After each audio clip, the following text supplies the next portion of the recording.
Welcome once again to In the Trenches with Dave Lapham, brought to you by First Star Logistics in our beautiful First Star Logistics studios.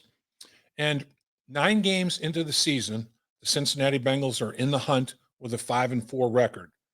So they have their bye week. Now it's time to self-scout and see what you did well. See if you've established tendencies that need to be broken. Maybe make some adjustments to what you're not doing quite as well. Tweak it a little bit. Or maybe eliminate it totally. All those things have taken place during the bye week. Plus, you're getting ready to start the second half of the season against a very worthy opponent, the Las Vegas Raiders. A lot to think about, a lot to talk about. Who better to think and talk about it with than Bengals head coach Zac Taylor? I think you're going to like what he has to say.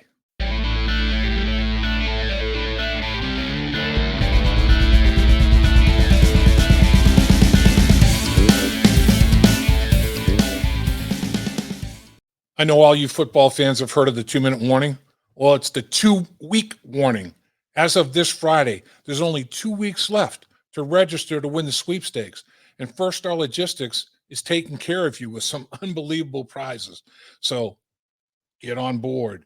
And you can register more than once. Register early, register often. Take advantage, as a lot of people have. Let's talk about the prizes that are involved here. How about $3,000? Could you use $3,000 around Christmas time? I know I've got a lengthy list of people that need presents. $3,000 come in very, very handy. There is no question about that. How about an iPhone 13? The latest product brought to you by Apple. It's an Apple extraordinaire. It is an unbelievable piece of equipment that I know you're going to find every app that's possible for you to find. And Christmas time, nice Christmas present for somebody. Somebody's going to love somebody after they receive that iPhone Apple 13. And then how about dinner, holiday dinner? Not just dinner. How about dinner at Ruby's Restaurant? World famous Jeff Ruby's. I'm going to be bringing my wife. You can bring your significant other, friend, whoever you want to bring. Dinner for 2. Actually, dinner for 4, but 2 of you at Jeff Ruby's Restaurant. And then finally, I'll sign on football for you, autograph football. Then you get 2 tickets to a Bengals game. One of the home games down the stretch here as the Cincinnati Bengals try to qualify for the playoffs. Playoffs? We're talking playoffs. 1 week at a time. We'll see how it turns out. All the information you need to register is right below. Take advantage. You don't want to miss out. You might as well make the holidays even a little more special. Courtesy First Star Logistics. My distinct pleasure to welcome to In the Trenches with Dave Lapham, none other than the Bengals head coach, Zac Taylor. And Coach, got the Cincinnati Bengals in position. You're in control of your own destiny with a 5-4 mark, 8 games to play. But you did have a chance to kind of sit back, take a deep breath, recover, relax the mind, recover the body a little bit from a player standpoint. How was your bye week? Yeah, it was good. I think that's important. We've been going at it since late July. You kind of go full speed ahead and you don't take the break until they come at you. But once you get it, it's good to take a couple days to just kind of get out of the office and spend some time with the family and refocus for these last 2.5 months of the season. So family time, was it just, kick back and almost really do nothing, just enjoy everybody's company, or what was on the docket for the Taylor family? Yeah, I got to go to both my sons' basketball practices, which was nice. Get to see them play. Their seasons are starting. We went to a high school football game on Friday night, and it was a little bit rainy. And then we just kind of sat around the house and watched a lot of football on Saturday and Sunday. My son Luke had a birthday on Sunday, so that was good. He had a sleepover with some friends, and nice. So I got to be a little bit of a dad there and enjoy some cake and ice cream, which is nice. I don't shy away from that. It's always nice, no doubt. Are your kids pretty good athletes, Coach? Yeah, they are. They're into it. They like they play football and basketball and golf and tennis and lacrosse. So they're occupied every season. They're big Madden players, so they know everything there is to know about the NFL. And so it's really enjoyable to get a chance to watch games with them and talk football with them. Did you guys have some Madden battles at all over the weekend? I did. Yeah, I played. I did. I made him change it to minute quarters, so it's a 4-minute game. So I'm wise beyond my years that way. I can't be playing these hour-long Madden games. So we got a quick 5-minute game in there, and it was fun. That's a good veteran move right there, Coach. Yeah. No question about it. So 5-4. Obviously, the two games before the bye week didn't go obviously the way that you had intended. When you had a chance to look at the whole thing, the 5-2 start as opposed to the 2-game stretch, what were the biggest reasons, do you think, for the little bit of a skid there right before the bye? I think just specifically about the Cleveland game, we've done a really good job of managing turnovers in the first half, and offensively we had several that put us in a bad spot. And we've done a great job on defense minimizing the explosive plays. And we really gave up 2 explosives for touchdowns that put us down. And certain teams, Cleveland's not the best team to get in the hole against because then you play to their strengths. And they got a really strong running game and they get some big personnel groupings. And, that plays to their strengths. So that was a disappointing way to end that stretch of games. And you really look at that New York game, we just need to close out on the road earlier in the fourth quarter. And we would have really been sitting on a pretty good performance there, and instead we got them back in it. They got 2 scores late, and then they finished with the ball. And so those are things that we need to avoid in the future. As you look at it, one thing that has been, knock on wood, real good for the team is lack of injury, significant injury to key players. It started to happen a little bit right down the stretch, and you've lost a couple of guys to injury reserve now, and you've made some personnel adjustments during the bye week. Can you kind of fill us in on where that stands from a personnel standpoint with the team? Yeah, I mean, we've had a couple guys have season-ending injuries that have really hurt us. Jordan Evans a couple weeks back with his ACL. Now Brandon Wilson, who's a big-time special teams contributor for us. So those are 2 guys that Darren, and our team have really leaned on heavily over the last several years. So you lose both those guys, and so maybe the whole world doesn't know who they were, but we sure do. Those were glue guys on our team. And then you lose Akeem Davis-Gaither, who had been playing a significant role for us on special teams and on defense. He's likely out for the year with foot surgery. So, those ones nip up, and yeah, maybe they weren't starters on offense or defense, but they played a significant role in the team, and we got to find ways to fill those voids with some of the depth that we've got now. So let me make sure that I get all these names correct here. Trey Flowers, recent addition. Vernon Hargraves picked up right before the bye. Let's see, Alston Calitro. Am I pronouncing that name? Yeah, Austin Calitro. Okay, and then Michael Thomas, a safety. Calitro's a linebacker. And who am I missing? Am I missing Clay Johnston? Clay Johnston was Clay Johnston, right? Linebacker Clay Johnston from Carolina. Yeah. What about those guys? Are they starting to get a feel for things? I mean, I know it's obviously very early, but do you foresee some contributions from these guys as the second half of the season unwinds? Yeah, Trey Flowers started working a role for us on defense. He's kind of had his package as he gets in there.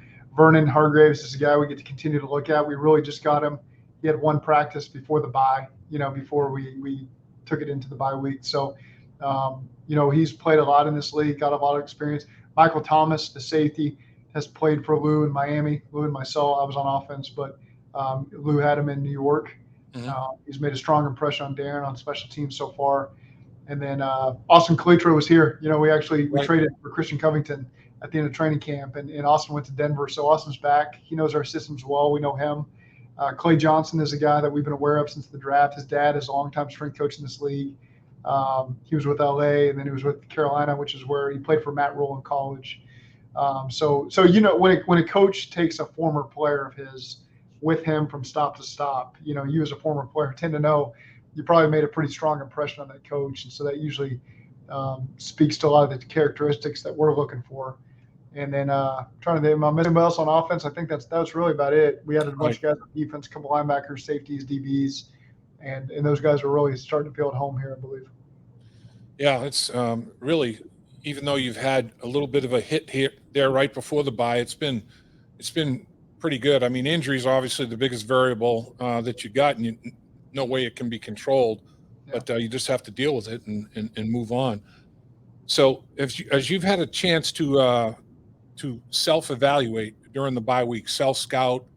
I know you and Lou on a weekly basis kind of do that for each other. You know, you look at what he's done defensively, you look at what you've done offensively, and make sure there are no tendencies that need to be broken, all that sort of thing. But when you have time to actually go through an entire process and digest everything, and what came out of it? What were your biggest takeaways during that process of the bye week in terms of things that you are doing well and things that you maybe weren't doing quite as well and adjustments that need to be made and all that sort of thing? Yeah, I think defensively we're at our best when we were getting pressure on the quarterback. You know, we had some lead in some of those games, and it helps us when we do that because these guys can tee off and get after the quarterbacks and make the coverage aspect of things a lot easier.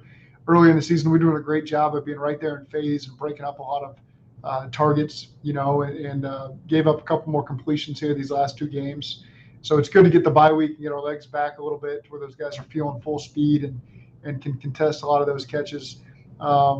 And then offensively, you know, really a focus of ours is just be more explosive with the run game. We've had a lot of efficient runs. We haven't had many negative yardage runs, any runs that put us in bad spots. We just need more explosives. And you know, it's not just the offensive line and running back. You know, it's everybody on the perimeter blocking on the second, third levels, and backs breaking tackles on the third levels. And we feel very confident we can get that going and get more explosives there.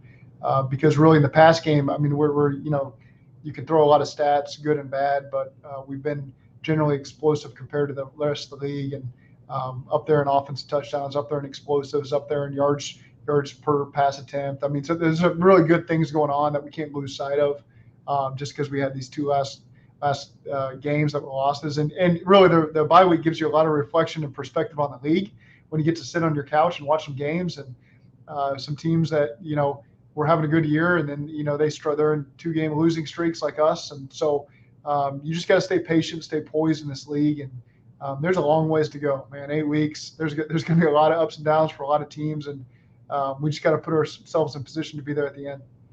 Yeah, it's quite amazing, really. I mean, 8 games left, 7 of them against AFC opponents. The only NFC is San Francisco, but Las Vegas is 5-4, Pittsburgh's 5-3-1, Chargers 5-4. San Francisco's 4-5, Denver's 5-5, Baltimore 6-3, Kansas City 6-4, Cleveland 5-5. It's unbelievable. The league is getting closer and closer to what they want. They want all 32 teams to be 8-8 and have tiebreakers decide who gets in the playoffs, and everybody's fan base is going crazy. I mean, it's getting closer and closer to that, isn't it? Yeah, it sure is. You know, everybody feels like crap one week and they feel on top of the world the next week, and so. You know, you can never get too high and you can never get too low. You just got to kind of be right there in that medium. I think that we've got a good group of players in the locker room that understand that. And they understand that, you know, we can't be patting ourselves on the back on our next win. And you can't be in the tank if you do lose a game from here on out. And you just got to be patient throughout this whole process. You know, situational football, I mean, there's been the final 2 minutes of the half. You guys have really done an unbelievable job. 7 of the 9 games scored touchdowns or field goals in the final 2 minutes. And then coming out to the first drive of the second half, I think it's 6 out of 9 games you've scored points in that regard. You're in the top 5 in both of those, you know, situational scenarios. Red zone, even with the troubles here in the 2-game losing streak in the red zone without scoring points, you're still like 2 out of every 3 possessions you score a touchdown in the red zone. So, you know, that situational football is going pretty well. What about third down? How do you feel about third down? Yeah, you know, 3rd and 1 to 5 has really been the area that's got us. Beyond that, you know, 6 to 9's been really good compared to the rest of the league. And, you know, your goal on 11 plus is really to get a little bit better than 1 out of 4. That's realistic. You know, the odds are stacked against you there on 3rd and long. So again, there's a lot of things that we can address internally, scheme wise, and some of the production we've gotten from some of the players in that area. But we feel like it's a very resolvable issue, and we can be much better in these last 8 games. Are there any, and I don't know if you feel comfortable talking about, you know, things about players, but some players obviously have performed great in the first half of the season. Are there any players that gave you even maybe a little bit more than you anticipated? Is there anybody that's kind of performed above and beyond the Call of Duty as such in the first half? I think you could point to a lot of players. CJ is one who you just weren't sure coming off the Achilles how quickly he'd get back to CJ.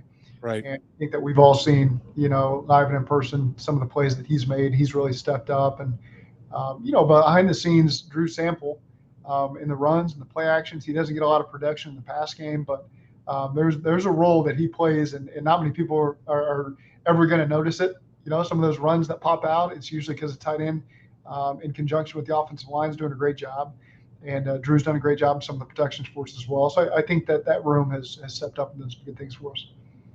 Yeah, I mean, the block that he threw, C.J. Uzomah made mention of it on one of his touchdown catches against Baltimore when he's on Calais Campbell and just fighting on and scratching it. I was like, that's awesome. That really is. Yeah. Man. That's blue collar. Yeah, before the snap, you could see a situation looming there just based on their alignment. It is, let's see how this plays out. And then Drew did a heck of a job, and then Joe did a great job, kind of finding the space off of that block. But sometimes that's all it takes. You mentioned CJ with his injury. Joe Barrow, performing at the level he's performing at after having a reconstruction, of his knee. There are so many guys that rehab so well. I mean, there's a bunch of components. First, the surgery, then the rehab, then the mindset of the player. Rehab is only going to be as good as the player wants it to be mentally and how much desire they have to come back at a high level. You have multiple guys that have paid a price and supported by a bunch of people in so doing that are making major contributions for you, don't you? Yeah, we do. I'm sure I'll miss somebody, but you just look at DJ Reader and Joe Burrow and Trey Hopkins and CJ Uzomah. So many guys that have come off these injuries that have responded really well, and obviously they had great surgeries. Nick Cosgrave's done a great job, kind of leading that physical therapy department. And it's not a process I ever had to go through. I'm sure you did. It is not enjoyable. I know that just from being around friends that have done it and watching players that have done it. It's a grueling process. You got to be very strong-minded and motivated, because it's an easy process to get defeated on. And so we've got a group of players that handled it the right way and have come back and been major contributors for us. The thing that jumps out at me, and I just had both knees scoped. I didn't have any major reconstruction or anything, just torn cartilage, suck it out of there, the torn part, and leave the rest in as much as you can and come back from it and all that. And it was literally, I did one of them on a Sunday, had the scope on Monday and practice Wednesday. That was a Super Bowl season. And it was just like, okay, what can you do? Leg extension, leg curl. All right, you're good. And that was the end of rehab. It was like, what? I mean, guys are so smart now. I mean, it's so advanced in terms of now that even when they're back playing, they're continuing that rehabilitation process. Yeah. Make sure there's no setbacks. It's so smart. Yeah. I mean, all of our guys do that, the day after the game and on to the week. You see Joe and Trey in there all the time with Nick doing some of the rehab lifting and things like that. So, it's something they got to stay on top of. It's you might think you're back full speed and then all of a sudden it gets sore again. So those guys have done a really good job maintaining the rehab process over the course of the season. So I know you're very fond of this football team, and rightfully so. You have a great chemistry, player to player, coach to coach, coach to player, player to coach, all of it. What do you like best about this football team? We're all on the same mission. I think that we all realize just because we've tasted success, this isn't really success. This isn't the things that you're going to get really excited about and talk about 10 years, 20 years from now. We're a 5-4 football team. We've done is put ourselves in a position to be in position later down the season, but we've got to handle our business. And you've been on those plane rides, you've been on those playoff victories. Those are the real trips that you enjoy, and those are the real locker rooms that are fun. And so I want our guys that haven't gotten to experience that, and then you'll understand what it's going to take to consistently play at that level and practice at that level and prepare at that level. And we've got guys on this team who've won college national championships and played in pro playoff games. A lot of coaches that have been in the Super Bowl, and we just want our whole team to taste that and feel that, to know, being in Baltimore was fun, but it's nothing, compared to the fun that you can have in January and February. To me, it's like that. The Baltimore win was, I mean, well done on just about every level. It was complimentary football at its finest. I mean, it was executed at an extremely high level. But the other games, I mean, there was still meat on the bone, that could be had. How confident or how good does it make you feel that you're 5-4, and you did have a couple of games, where like the Jets game, what we talked about in the Cleveland game, but the other games, even though a lot of them went your way, you haven't really played your finest football yet, other than maybe that Baltimore game. Yeah, I agree with you. We haven't played complete games, and oftentimes you're going a whole season striving for that, and it's hard to get because the other teams, they're sending the same message to their guys, and Yep. they're all on scholarship too, and it makes it hard. But I do agree with you that there's been some games where there's some meat on the bone, and we had that stretch where we were starting to win games by 20 points, and that's the mentality you got to get, that you got to put these teams away and keep scoring and keep getting some stops and widen that margin a little bit more. And so we've certainly got that ability, and we just need to be consistent with that process. You addressed it a little bit earlier, but one thing that this NFL season has proven, and it's maybe the most remarkable one I've seen in this way. It's like, all right, well, so and so beat so and so by this margin, and then this guy only beat him by this. So when they play, it should be this. There's no such thing as A plus B equals C anyway. This year in particular, it's crazy. I mean, it just from a week to week basis, it just flops. It flip flops. It's nuts. Yeah, you can't get caught up in that, and that's experience in the league helps, and that's one of the messages you got to send to your younger guys is don't pay attention to what New England just did to Cleveland, because you saw what Cleveland did to us, and Right. they can all go round and round, and you got to show up every Sunday with your A game. It comes down to winning the turnover battle. If you want to have your best chance to win, it starts with it's not very complicated. You win the turnover battle, and you're in a position to play the style of game that you want to play. And unfortunately for us in this last game, we didn't handle that the right way, and we saw it happen.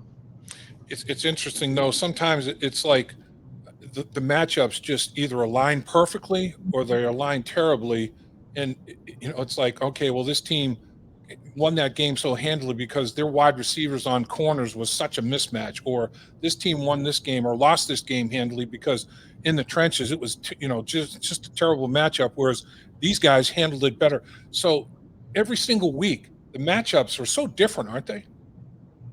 Yeah, they are. There's some truth to that. Some teams,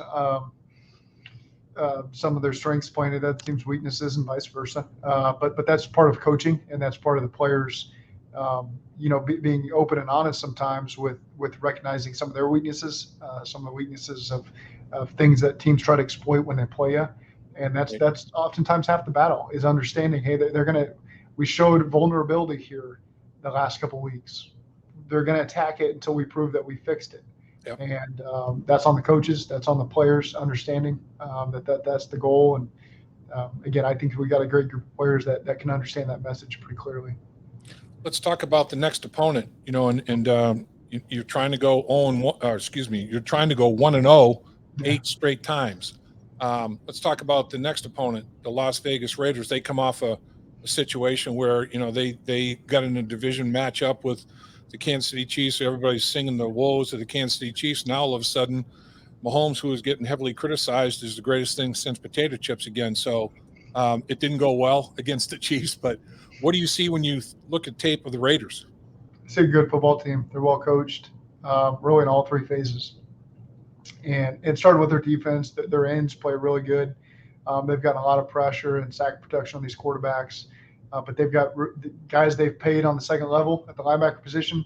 They've got two corners that the coordinator brought with him from San Diego. And they've got two young safeties, that are first, second round picks that have played up to that pick. And then on offense, Derek Carr is playing as good as any quarterback in this league. If you just look at the production he's had and the completion percentage, and he's playing at a high level right now. The back is tremendous, and Darren Waller's arguably in that handful of top tight ends in the league. And so, and now their head coach has a special teams background, so the emphasis is going to be there as well with Rich Bisaccia, and he's done it at high level for Tampa, Dallas, now at Oakland, and so he's going to have that special teams group geared up and ready to go as well. So. We know how they feel coming off two losses. We felt that. We know what they're feeling.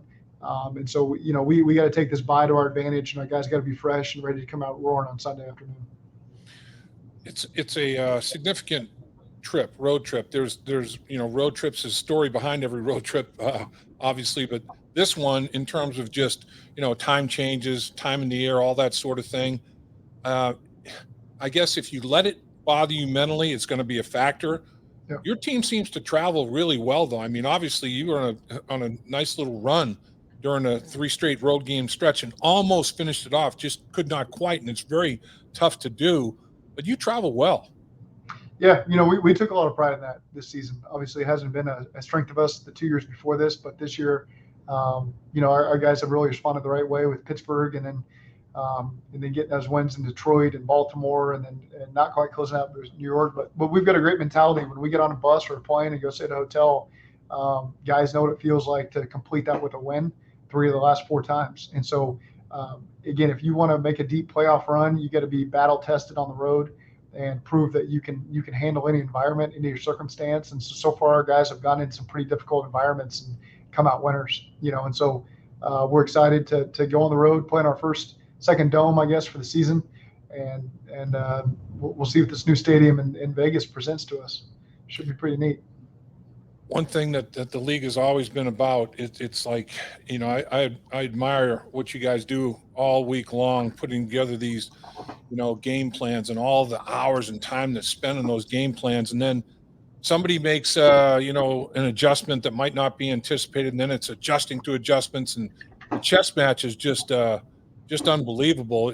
It's good to have chess pieces that you can do a lot of things with, but is that the biggest challenge in the National Football League as a coach, adjusting to adjustments? Yeah, I'd say that's part of it. A lot of it is built into your system. We feel like we have good systems in place to where adjustments to the players don't feel like wholesale adjustments. So we've never talked about this. We've never done this. And so you can subtly just make the tweaks in your scheme. And maybe oftentimes the players don't even really know, hey, this play wasn't in the game plan 2 days ago, and now we're calling the game because we've got so many reps at that style of concept or that defense or that pressure we're bringing. So I think that speaks to the systems that we have in place and why you have those in place to be able to handle adjustments over the season. I think one of the things that happens during the game is adjusting to the other team's personnel. If a corner goes down or a defensive end goes down or they substitute out of the game, those are kind of the adjustments I think that probably don't get talked about as much. That at that point you have to be ready to exploit or be ready for them to attack maybe an injury that you've had, and that's that oftentimes happens in these games. We've talked about it before in that you played quarterback at Nebraska. It's a high level and played it well. Got all conference mention. Brian Callahan played the position at a high level. Dan Pitcher played the position. He says not a high level, but he played the position. At a high level. Yeah, he was at right. a high level. I think, yeah. Yeah.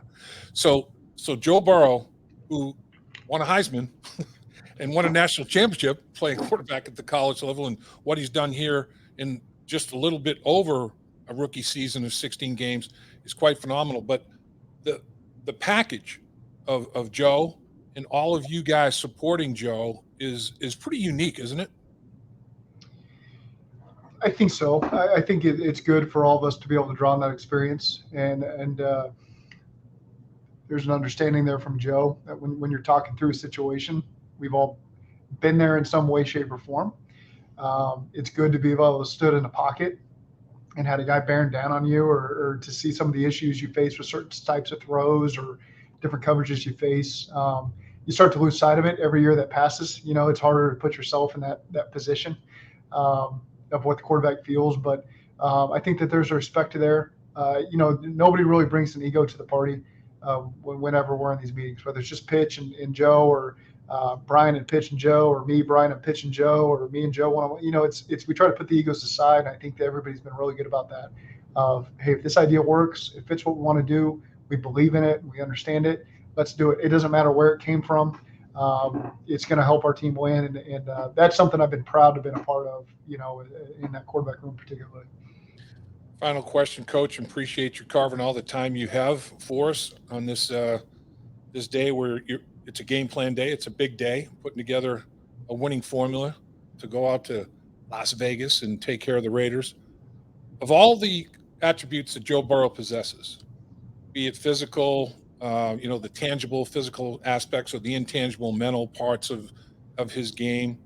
What is it that you think makes him Joe? What's unique? What do you admire most about Joe Burrow's overall talents and picking one thing out of the multiples, I guess? I think his consistency over a 7-day work week that then transforms into a season. He shows up on a Monday and a Tuesday and a Wednesday and a Thursday, and it's the same guy showing up into the room, same level of preparation. He doesn't, whether he's got something personal in his life or not, I would never know, because he doesn't. He shows up, and some guys you do know. They had a late night or something happened, whatever. Right. With Joe, it's you're getting the same guy. When he walks into the Wednesday morning quarterback meeting, he's seen the same tape you have, and he understands some of the game plan thoughts that you're putting out there for him. And so I think that's one thing as a coach, as a coordinator, as a former quarterback coach, that you admire about him is that you know what you're getting as he shows up to every single meeting, and he's a consistent practice player as well, which is important. One final question. This is it, I promise, Coach. But Yeah. as you guys were talking over things that you were studying about yourself during the bye week, did Joe Burrow offer anything up? Did you solicit anything from him? Was he part of the equation in terms of things that he really likes and would like to accentuate, or things that he doesn't would like to eliminate, or anything like that? We have those conversations on such a daily basis where you don't necessarily need that during the bye week. Right. I think part of it is, that's our job as coaches to look at tendencies we've created, things that we need to do a better job of. The quarterback, I've often said this, is an extension of the coaching staff. And so maybe some things that you don't present to the rest of the offense of the team, you make Joe aware of. Hey, we're doing this to cover up something that we've done before. There's just a couple tweaks we need to make. And so usually those are the things that he's informed on. Coach, can't thank you enough for your time. Put together a good game plan, and good luck this week against the Raiders, sir. Appreciate it, Dave. Thank you. At First Star Logistics, we're a very strict company that really puts the pressure on our employees.